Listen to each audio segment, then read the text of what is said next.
Hello friends, welcome to my channel. Friends, आज हम इस वीडियो में डिस्कस करने वाले हैं matrix of linear transformation. Guys, इससे पहले जो लेक्चर नंबर 3 किया था उसमें हमने बेसिक्स देखा था कि लीनियर ट्रांसफॉर्मेशन क्या होती है, उसको कैसे चेक करते हैं, किसको हम एलटी बोलते हैं, उसके लिए क्या क्या प्रॉपर्टीज होती है। एंड उसके बाद हमने बेसिक कि अगर हमें वेक्टर दिए हुए हैं और उनकी इमेजेस दी हुई है, वेक्टर्स कैसे होने चाहिए हमारे पास, वो एल होने चाहिए, बेसिस होने चाहिए, है ना। तो उसको हम कैसे उसको एलटी बना सकते हैं बेसिस की हेल्प से। आज हम देखेंगे कि हमें मैट्रिक्स पूछेगा, वो दो टाइप के क्वेश्चन डिस्कस करेंगे गाइज आज हम। कि एक तो उसने क्या दे दिया, हमें एलटी डिफाइन कर दी और वो मैट्रिक्स पूछेगा कि इसकी क्या मैट्रिक्स बनेगी। सेकंड, वो मैट्रिक्स खुद से देगा और हमसे पूछेगा, फाइंड आउट करेगा कि एलटी क्या बनेगी इसकी। तो दो टाइप के क्वेश्चन है, दोनों को आज हम डिस्कस करेंगे, ठीक है। तो आज का लेक्चर स्टार्ट करते हैं, ठीक है गाइज। लेकिन उससे पहले मैं आपको लास्ट लेक्चर का एक क्वेश्चन दिखाती हूँ, उसमें थोड़ा सा देखो, कुछ हिंट देती हूँ मैं आपको।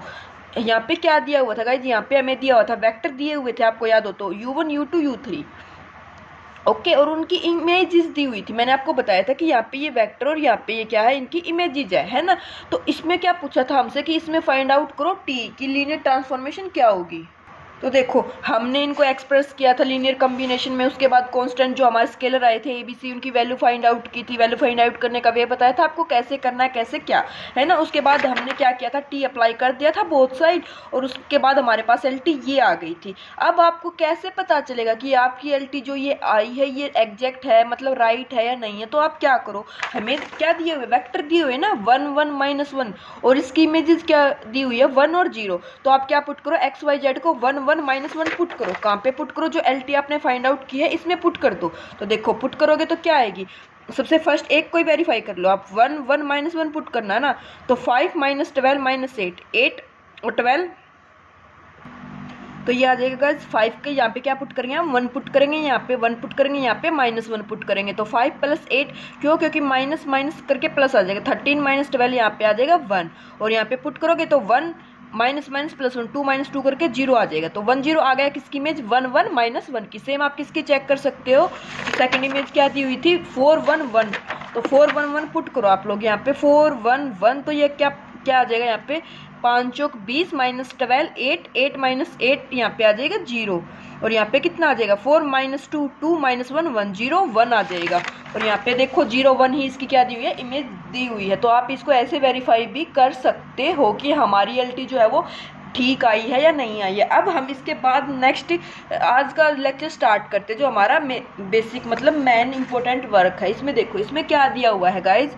आई होप आपको ये वाला जो डाउट है एलटी की हमारी एग्जैक्ट आई है या नहीं है, क्योंकि बहुत से बच्चे बोलते हैं कि कैलकुलेशन मिस्टेक हो जाती है। तो वो कैलकुलेशन मिस्टेक आप ऐसे चेक कर सकते हैं एग्जाम में भी कि हाँ हमारी ठीक एलटी फाइंड आउट की है या नहीं की है, ओके।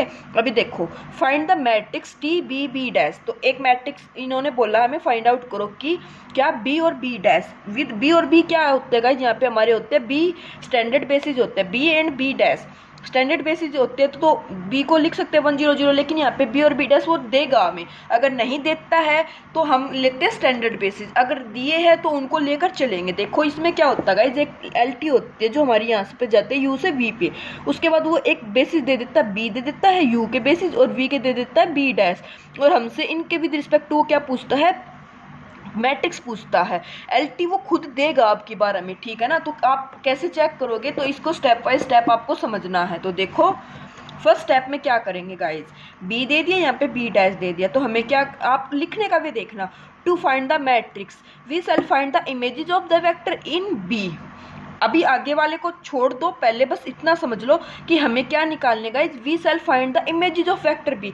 मैंने जब आपको एलटी समझाया था तो आपको याद हो तो ये वाला पेज था गाइज, मैंने इस पे बताया था आपको कि हमारे यहाँ पे वेक्टर दे देता है, एल आई वेक्टर दे देता है ये, और इनकी इमेजेस यहाँ पे आते हैं। जैसे फंक्शन होता है कि यहाँ से यहाँ पे इसकी इमेज मिलने लग रही है हमें, तो ऐसे ही हमें अब देगा ये, है ना। अब इसमें क्या है गाइज, इसमें तो इसने इमेजेस दी नहीं है, 1 1 1 जो बेसिस है हमारे पास यू के बेसिस मतलब R3 के बेसिस, इनकी इमेजेस नहीं दी।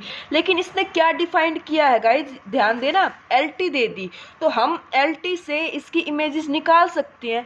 जब क्वेश्चन नंबर जो ये प्रीवियस लेक्चर में किया था मैंने अभी इसका यही तो बताया ना कि अगर इन वेक्टर को पुट करेंगे तो हमें 1 0 मिल जाएगा। कैसे? LT में पुट करने से, है ना। तो सेम अब हम यहाँ पे क्या करेंगे गाइस, जो वेक्टर दिए हुए हैं ना इनको इसमें पुट कर देंगे और क्या निकाल लेंगे, इन वेक्टर की इमेज निकाल लेंगे। अब आप बोलोगे इमेज क्यों निकालने लग रहे हैं? अरे फंक्शन तो तभी डिफाइन कर सकते हैं ना हम जब हमें उनकी इमेजेस मिलेगी, तभी तो कुछ पता चलेगा ना आगे। तो फर्स्ट स्टेप क्या है, हमें वेक्टर जो दिए हुए हैं बी डैश वाले नहीं गाइज, बी जो वेक्टर दिए हुए हैं इनकी क्या निकालनी है, इनकी निकालनी है इमेज। तो देखो इसमें पुट करो, t1 1 पुट कर दोगे तो आ जाएगा 2 और 2, 1 0 0 पुट करोगे तो आ जाएगा 1 और 1, 1 0 0 पुट करोगे तो 1 और 0 आ जाएगा, 1 1 0 पुट करोगे तो आ जाएगा 2 और 1, ये आ गया। अब इसके बाद सेकंड स्टेप क्या करना गाइस, देखो इनका काम हो गया, अब इनकी नीड पड़ेगी हमें, इनकी नीड अब हमें नहीं पड़ने वाली। Step first complete. अब इस पे आ जाओ आप लोग, अब इनकी क्या निकालनी है। अब आप बोलोगे इनकी इमेज कहाँ से निकाल ले, तो देखो इनकी इमेज 1 2 जेड क्या लोगे आप, ले ही नहीं सकते, तो इससे निकाल लेंगे हम LT। कैसे निकाल लेंगे, XY लेके चले, XY लेके चले, उनको इनके लीनियर कम्बिनेशन में लिखेंगे, एक्सप्रेस देम बी के निकाल के वेक्टर किसके लीनियर कम्बिनेशन में लिखना है इनको, बी डैश के, क्योंकि मैट्रिक्स T बनानी है बी के वेक्टर से with respect to B dash, B dash. तो बी डैश से देखो A1 2 प्लस B0 1, तो यहाँ से हम क्या करेंगे गाइज, इनको करो A प्लस B इंटू 0 तो 0 ही हो जाएगा, कंपेयर करो A की वैल्यू आ जाएगी हमारे पास X, 2A plus B equal to Y, तो B की वैल्यू आ जाएगी यहाँ से y माइनस 2x। A और B की वैल्यू इसमें क्या कर दो, पुट कर दो इक्वेशन 2 में, इक्वेशन 2 में पुट करी तो हमारे पास ये आ गई। अब देखो, अब जब लेक्चर 1 था हमारा तो हम वहाँ पे क्या पुट करते थे, अगर इतना ही काम होता गाइज, ये वाला स्टेप नहीं था, इसको छोड़ोगे तो ये वाला जो स्टेप था इससे हम क्या करते थे कि डायरेक्ट T अप्लाई कर देते थे। लेकिन अब तो हमें क्या चाहिए है, अब LT थोड़ी ना चाहिए है, अब हमें चाहिए है मैट्रिक्स। तो हम क्या करेंगे गाइज, जो ये वैल्यूज आ गई ना हमारे पास, using this for vectors in 1, इनका यूज करके वेक्टर्स 1 की इमेजेस निकाल लेंगे। अब तो देखो कैसे, R3 से R² पे तो यही जाने लग रहे थे ना। तो देखो T11 की इमेजेस क्या है गाइज, 2 2 है, इसको आपको एग्जाम में भी ऐसे ही लिखना है। Using this for vectors in 1 we get T11 की इमेजेस है 2 2, इसमें पुट करो 2 2 को, देखो x को 2 y को 2 पुट करोगे ना तो ये सेम चीज़ यही है यहाँ पे। तो यहाँ पे आ जाएगा 2 1 2 प्लस y माइनस 2x, तो 2 माइनस 4 माइनस 2 0 1 कर दिया गाइज इतना। अब उसके बाद 1 0 0 को भी सेम करोगे, 1 0 0 की इमेजेस क्या आई थी, 1 0 आ गई थी, तो 1 1 2 प्लस y माइनस 2x, तो 0 माइनस 2 माइनस 2 0 1, ये निकाल लोगे। अब इसके बाद हम लिख देंगे now the matrix T B B dash is equal to, जो ये वेक्टर आ गए ना गाइज, इनकी इमेजेस ये और ये तीनों आ गए, इनको लिखने आता हो कॉलम वाइज, इनको कॉलम वाइज आप लोग लिख दो और ये हमारी क्या बन जाएगी, मैट्रिक्स बन जाएगी। एक बार फिर से सुन लो, सबसे फर्स्ट स्टेप क्या करना है, जो वेक्टर बी है उनकी इमेज निकाल दो, LT से फाइंड आउट कर दो। सेकंड स्टेप क्या है, जो बी डैश दिया हुआ है ना, इनको क्या करना है आपको, इनका लीनियर कम्बिनेशन निकाल के स्केलर की वैल्यू निकाल दो। स्केलर की वैल्यू निकालने के बाद जो इक्वेशन आई है उस पर ऑपरेट कर दो ये वाले वेक्टर्स, इनकी इमेजेस x, और इसको बाद में लिख दो कॉलम वाई। जो आंसर आएगा 2 माइनस 2 तो 2 माइनस 2, 1 माइनस 2 तो 1 माइनस 2, 2 माइनस 3 तो 2 माइनस 3। बस ये वाला आपको ऐसे करना। क्या कितने स्टेप में काम हो गया गाइस, 3 स्टेप में काम हो गया। कुछ इसमें इतना कोई भी हमारी रॉकेट साइंस नहीं थी कि आपको समझ में नहीं आएगा, लेकिन बहुत से बच्चे फिर भी TBB डैश को समझ ही नहीं पाते हैं, उनको समझ मतलब वो कंफ्यूज हो जाते कि कहाँ से क्या करें। अब सेम क्वेश्चन क्या होगा गाइस, देखना सुनना मेरी बात। अब की बार वो हमें ये वाली जो, अब की बार तो उसने क्या दिया था, बी दे दिया, बी डैश दे दिया और LT दे दी, और क्या पूछा था, मैट्रिक्स पूछी थी। अब वो पता क्या करेगा, नेक्स्ट क्वेश्चन में हमसे बी दे देगा, बी डैश दे देगा, और वो मैट्रिक्स जो ये वाली फाइंड आउट की थी ना, ये मैट्रिक्स दे देगा और वो पूछेगा फाइंड आउट LT। मैट्रिक्स से LT कैसे निकालोगे, तो देखो उसके लिए आपको क्या करना है, स्टेप समझते जाना। अब आप फिर आपके सारे डाउट, जितने भी डाउट्स है ना वो सब क्लियर हो जाएंगे कि अच्छा ऐसे समझना होता है हमें क्वेश्चन को। देखो बी दिया है, बी डैश दिया है, तो सबसे पहले आप आप हमने फर्स्ट क्वेश्चन में क्या दिया था, जो बी के थे उनकी वेक्टर की क्या निकाली थी गाइज, इमेज निकाली थी। समझ आया, क्या निकाली थी, इमेज निकाली थी। तो यहाँ पे भी हम क्या करेंगे, सेम क्या निकालेंगे, इमेज निकालेंगे। अब आप बोलोगे कि मैम टी तो है ही नहीं तो इमेज कहाँ से निकाल ले, तो देखो हमने मैट्रिक्स कहाँ से बनाई थी गाइज, बेसिस से ही तो बनाई थी ना। और ये 1 2 0 1 1 2 0 1 1 2 0 1 क्या थे, ये हमारे बी डैश के बेसिस थे ना। ये बेसिस के आगे जो कंपोनेंट आया इन्हीं से तो मैट्रिक्स बना दी थी ना। तो सुनना, बेसिस को लिख लो, सुनना मेरी बात, बेसिस को तो लिख लो और उसके बाद ये कंपोनेंट क्या लिखे थे, मैट्रिक्स में ही तो लिखे थे ना।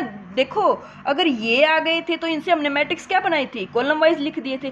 तो सेम अब स्टेप करेंगे रिवर्स, मींस 1 1 1 की इमेज क्या आ जाएगी गाइज, 1 1 तो क्या है, बेसिस बी डैश के, तो ये तो लीनियर कॉम्बिनेशन में लिखे जाएंगे। किसके लीनियर कॉम्बिनेशन में, जो मैट्रिक्स की एंट्रीज है उनके लीनियर कॉम्बिनेशन में। तो देखो 1 1 1 प्लस 3 1 माइनस 1, क्योंकि फर्स्ट एंट्री ऐसे ही तो थी ना, समझे पिछले स्टेप से।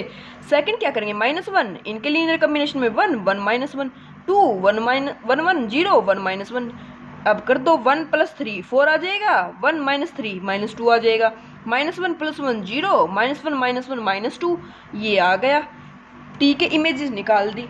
अब देखो सेकंड स्टेप में हमने क्या किया था, वहाँ पे हमने इस क्वेश्चन में किया था, मैंने आपको बोला था कि भाई अब इनकी इमेजेस निकाल लो, लीनियर कॉम्बिनेशन में लिखो बी डैश को। लेकिन अब हम इस स्टेप में क्या करेंगे गाइज, हमने निकालनी है एल टी। तो एल टी तो हमने क्या निकालनी है, r³ की निकालेंगे ना, तो 3 टप्पल में लेके चलेंगे, तो XYZ लेके चलेंगे। तो XYZ लेके चले, किसके लीनियर कॉम्बिनेशन में निकाल देंगे, अब की बार इसके लीनियर कॉम्बिनेशन में निकाल लेंगे। समझ में आया, इसके लीनियर कॉम्बिनेशन में। तो देखो A1 1 1 plus B1 2 3 plus C0 1 0 0, compare करो A + B + C = X, A + 2B = Y, A + 3B = Z।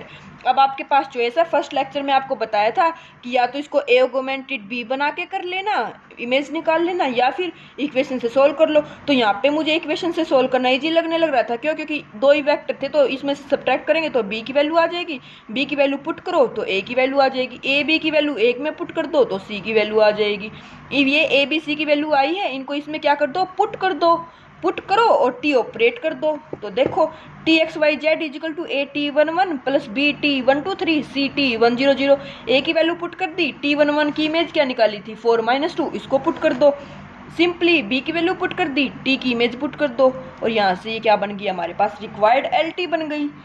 3 step इसमें थे गाइज, कुछ भी ऐसा था नहीं। आई होप आपको क्लियर हुआ होगा डाउट कि जब मैट्रिक्स दी हुई है तो एल टी कैसे निकालते हैं, एंड जब एल टी दी हुई है तो मैट्रिक्स कैसे फाउंड आउट करते हैं, कब, जब बी और बी डैश हमारे पास बेसिस हो।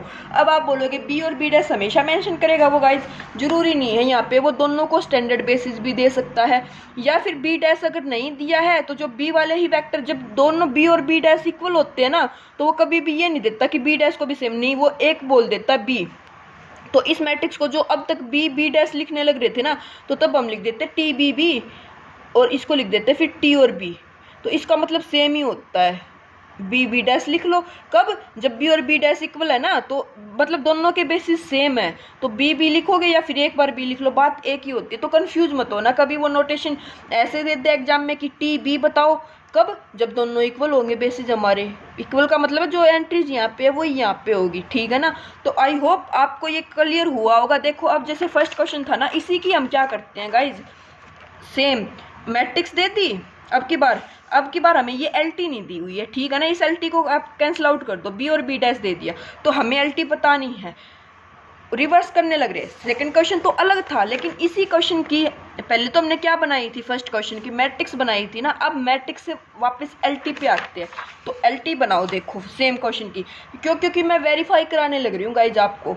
टी बी बी डैश ये मैट्रिक्स आई है, इसकी एलटी फाइंड आउट करो। तो कैसे करोगे, मैंने सबसे पहले क्या बताया, स्टेप फर्स्ट, इनकी इमेज निकालो। इनकी इमेज कैसे निकलेगी, बेसिस तो ये रहेंगे, इनके लीनियर कॉम्बिनेशन से निकलेगी। तो देखो T11 कितना आ जाएगा, 2 1 2 प्लस -2 0 1, मल्टीप्लाई करोगे, सोल्व करोगे, फर्स्ट अप्लाई में फर्स्ट अप्लाइड करोगे तो 2 2 आ जाएगा।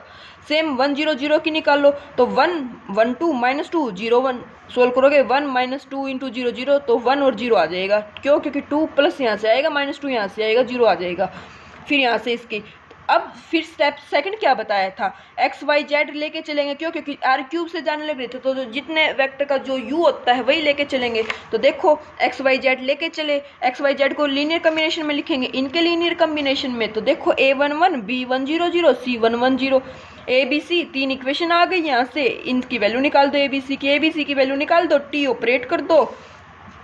तो देखो ए की वैल्यू पुट कर दी T1 1 1 प्लस बी की x माइनस वाई, सी की y minus Z, T1 1 operate मतलब इनकी वैल्यू पुट करो। अब इमेज जो आई है हमारे पास, जो यहाँ से फाइंड आउट की थी स्टेप फर्स्ट में, अब क्या करो, इसको सोल्व कर लो, x plus Y, Y plus Z, और यही हमारी यहाँ पे LT थी। तो LT से मैट्रिक्स पूछे या फिर मैट्रिक्स से LT पूछे तो आई होप आप कर लोगे आप, ठीक है ना। आई होप गाइज आपको अच्छा लगा होगा लेक्चर। कहीं पे कुछ भी डाउट है तो आप कमेंट करके पूछ लेना, मैं आपको बता दूंगी, और टेलीग्राम पे ग्रुप पे सेंड कर देना अगर इस टॉपिक से रिलेटेड कोई भी क्वेरी हो आप लोगों को तो, ठीक है ना गाइज। ये था हमारा जो लीनियर ट्रांसफॉर्मेशन का टॉपिक है, ये कंप्लीट हो गया। अब जो नेक्स्ट लेक्चर आएगा गाइज, उसमें हमारा एक टॉपिक और बचता है गाइज, उसमें हम देखेंगे रेंज स्पेस क्या होता है, नल स्पेस क्या होता है, या फिर range space, null space, kernel क्या होता है, इनको हम करेंगे वेक्टर स्पेस के बाद में, ठीक है ना। तो नेक्स्ट लेक्चर 99% आएगा हमारे पास वेक्टर स्पेस क्या होता है एंड सब स्पेस क्या होता है। सब स्पेस के बाद उनकी डायमेंशन, इंटरसेक्शन की कैसे निकालते हैं, यूनियन की कैसे निकालते हैं, वो सब आ जाएगा। और उसके बाद 2 लेक्चर और बचेंगे तो हमारा 2 से 3 लेक्चर में लीनियर अलजेब्रा कंप्लीट हो जाएगा एग्जाम पॉइंट ऑफ व्यू से। तो ठीक है ना गाइज, आप तैयारी करते रहिए एंड रिजल्ट भी जल्दी ही आएगा, डोंट वरी, बस आप लोग अपनी तैयारी करते रहिए। आई होप आपको वीडियो अच्छी लगी होगी, कमेंट करके जरूर बताना एंड वीडियो को शेयर भी कर दिया करो, ओके। और चैनल पे नहीं हो तो सब्सक्राइब भी कर लेना। Thank you.